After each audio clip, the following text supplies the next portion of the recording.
Live from Arkansas' streaming news leader, this is THV 11 Morning News at 7 on THV 11 Plus. Good Wednesday morning, everybody. Hope it's off to a great start as we get you going here on THV 11 Plus. Thank you for joining us. Hopefully a quieter traffic day. It was real busy. Not a lot of wrecks, but I mean, you had volume left and right. Yeah, a lot of people on the roads slowing down the morning commute. And this morning, so far, so good. I mean, we're starting to see it slow down on 30 eastbound. Yeah, I guess so. It only takes one car to go just too slow. Right, and then everybody's just kind of has to get around them. And it was busy yesterday afternoon, too. I was trying to get to a basketball game that my daughter was playing in Painburn. And the game started at 6, and that was prime time to be going through the North Terminal interchange, and just it was slow. Did you have music in the car? Oh yeah, I always have the music cranked up, but Mary J. Blige. I had all the throwbacks yesterday. So I can hear. Throwback. Wednesday. All the good stuff. Right, way back Wednesday. So yesterday was a throwback Tuesday. There you go. So this is what's going on with our traffic right now. We're starting to see some slowdowns 30 eastbound. Looking like a little bit of red popping up on our live traffic map in a few places. One of those North Terminal interchange. This is where I was just talking about that it was slow going on the afternoon commute yesterday, and of course that's the same for this morning, just going in a different direction than they were yesterday afternoon. But 57 southbound starting to get a little bit slow. Also slow as you're coming off of Interstate 40 onto I-30 headed towards the Arkansas River Bridge. And this is what it looks like on 30 eastbound right now, anywhere from the 430 interchange to the Bryant exit. We're seeing some slowdowns, especially right before you get to Alexander and right past Alexander around the Otter Creek exit, 27 miles per hour. And our drive times into downtown Little Rock are increasing by a couple of minutes, especially if you're coming in from Benton and Cabot to downtown Little Rock. Still not bad, but we'll check this again. Now that we're in the 7 o'clock hour, we're going to see those times increase by a few more minutes. Hopefully not a lot though, Tracy. Hopefully weather shouldn't be a factor in that. We do have some cloudy skies out there. We're still seeing, again, some light rain showers down to our south, but most of what came through central Arkansas, the little bit that we got, has moved on. Now those rain chances, I think they're done for the day for the most part. Now we could see a little light shower here and there, maybe mid-morning, but I don't think we're going to get much, and it's going to remain relatively dry. So again, that fire danger risk is elevated. We've also got some very gusty winds to talk about today. The entire state under that moderate wildfire danger. So any open flames, of course, is probably a bit dangerous at this point, and already seeing a few more counties, of course, added to that burn ban yesterday in north central Arkansas. So again, overall, the forecast isn't terrible, but it is going to start to get a little bit cooler, and the winds are going to start to pick up as we're heading into the next few hours as well. Right now, not too bad, around 5 miles per hour. Not really seeing many gusts, but we are going to see that really pick up as we're heading into mid-morning. Sustained 15 to 20 gusts, anywhere from around 25. I think we could even see 30 to 35 intermittently, not as a whole. But again, just go ahead and be prepared for that today. And we're going to talk about colder air headed our way coming up in my forecast.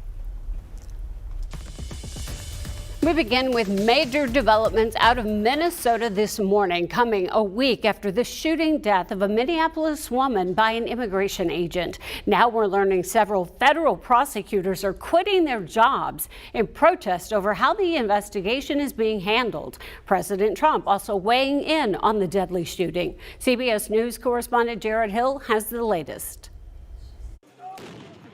Federal officers deployed flashbangs and smoke in Minneapolis after another day of tense protest, nearly a week after an ICE agent shot and killed Renee Good. President Trump, in a one-on-one with CBS News, spoke about the 37-year-old woman. I would bet you that she, under normal circumstances, was a very solid, wonderful person, but her actions were pretty tough. An act of domestic terrorism, according to the Trump administration. Now, sources tell CBS News several career federal prosecutors in D.C. have resigned over the handling of the case. Half a dozen Minneapolis federal prosecutors have also left the job. The New York Times reporting they resigned because of senior DOJ officials pushing for a criminal investigation into Good's widow. I say go get yourself some lunch, big boy. Seen here, moments before the officer fired the fatal rounds. As ICE continues its operations in Minnesota, a chorus of whistles and car horns echo through the streets of Minneapolis.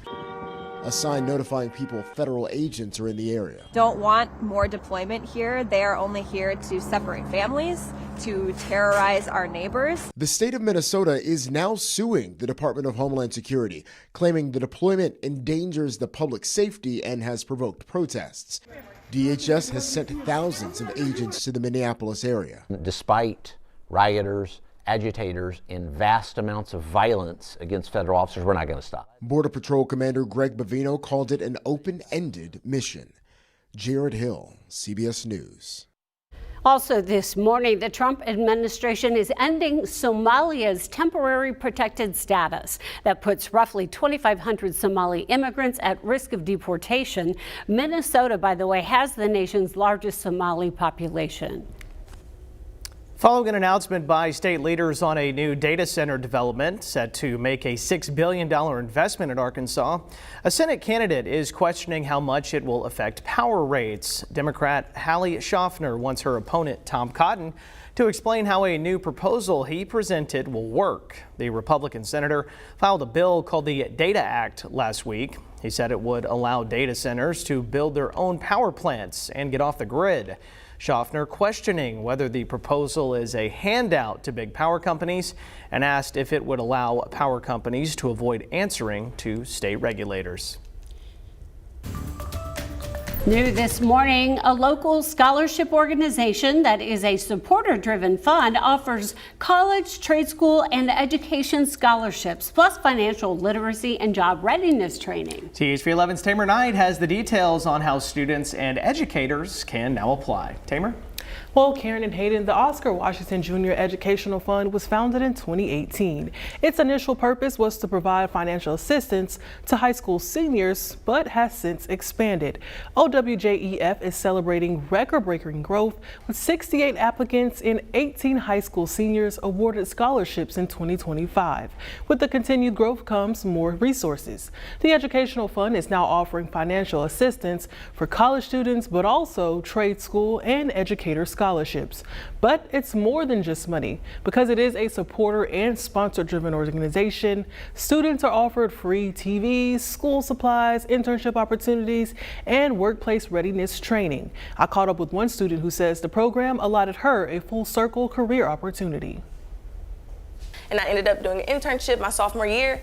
Really liked it, really enjoyed it. It was around a lot of people that I was able to network with and gain a lot of skills that I kind of lacked in college, you know, the hands-on aspect of it. And then after I graduated, I was offered a full-time job. So I think a lot of people don't understand the impact of just having the pipeline of college straight to a full-time job in the career that you want to be in. And that's what OWJ offered me, and I didn't expect it. Most recently, OWJEF received a permanent endowment from Methodist for Arkansas Foundation titled the Hope Scholarship. Its funding will begin in 2027 at the 10-year anniversary of OWJEF and is a minimum of $2,500 and is also renewable. The scholarship application portal is open and live online. There is a blind review process followed by an intense vetting process, and students will then be selected in March and honored at the gala on April 11th. Teachers can also be nominated for the educator funds. We'll have more information about the program on our website at thv11.com. All right, Tamer, thank you. Arkansas lawmakers take up two controversial requests tied to the Education Department. In a subcommittee meeting Tuesday, lawmakers approved sending nearly $2.5 million from a grant by the Walton Family Foundation to the ADE. The money will help address the teacher shortage, funding statewide teacher job board, among other plans. The request passing without opposition. At the same time, however, lawmakers are raising questions about the department's second request for an additional $32 million to fund education freedom accounts, or EFAs, through the current school year. Those accounts let families use state money for expenses like private school tuition or school supplies. The expansion happens in the first year of universal school choice under the LEARNS Act. Arkansas Secretary of Education Jacob Olivas says the program, serving more than 44,000 students, expands school choice. But critics raise concerns about safeguards and a total program costing nearly $310 million this school year. Once they purchase the item, are we making sure, like, is anybody going out to the home and checking? We're trusting the parent to educate their child to do what's best for what they feel like is best for their child. So I guess to your question, I guess it would be on the honor system.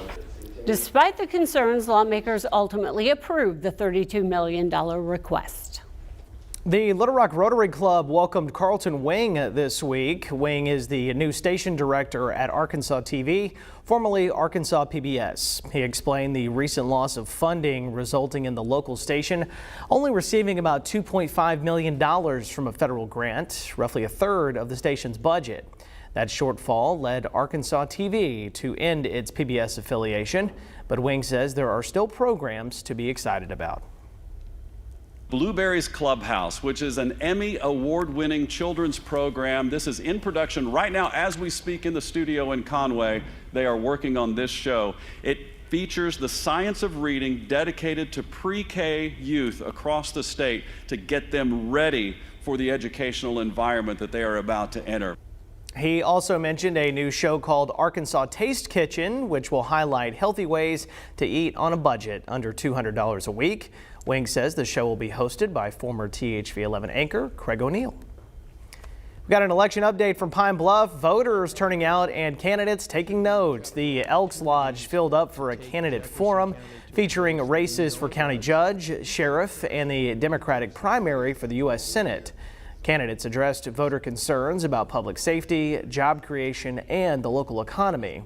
Tuesday night's forum was hosted by the Pine Bluff branch of the NAACP. Also a reminder, early voting begins 1 month from Friday. Heads up, if you'll be flying this year, starting February 1st, travelers without a real ID or other acceptable ID will have a new option at airport security. TSA launching Confirm ID, a $45 identity verification service. It is optional, but you must pay in advance. TSA warns that without a proper ID or this verification, you could be denied boarding and miss your flight. Now let's check on the roads with Ashley King this morning. How's it going? Oh, it's starting to get busy this morning. It is 7:12. You know, we were talking about that volume we saw on the roads yesterday, and it's starting to get there again, I think, right now. This is the North Terminal interchange. So when 40 filters onto Interstate 30 here, headed towards the Arkansas River Bridge, we're really seeing that westbound traffic start to increase. Look at all of those lights there, all of the red brake lights. So let's get a closer look at how slowly it is moving there at the North Terminal interchange. So 57 southbound starting to slow down. That was 167. It's 29 miles per hour around the McCain exit, 37 miles per hour there around North Hills Boulevard on 40 westbound. And then where we were just looking on the Arkansas or towards the Arkansas River Bridge, 30 westbound, 29 miles per hour. This is what it looks like 30 eastbound. So if you're coming in from Saline County, it's going to slow down for you right before you get to Alexander at 35 miles per hour. And our drive time is starting to increase, especially if you're coming in from Cabot. It's a little bit slow, 24 minutes into downtown Little Rock, Tracy.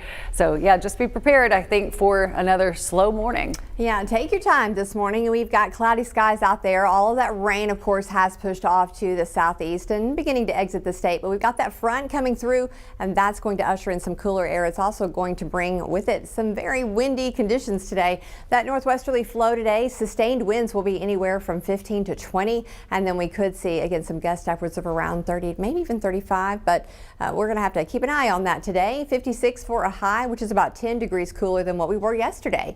Around the state, really just seeing mainly 40s. We're going to see that cooler air rush in again late through the day into the overnight hours. By this afternoon, it will have made it for the most part to northern Arkansas, but still seeing 60s to our south today. But we've got really cold air headed our way as that polar front jet continues to dip way down into the south. We've got that ridge of high pressure off to our west, but we're going to get some cold temperatures. You're going to start out tomorrow morning in the 20s, and we could see some of those wind chills in the teens.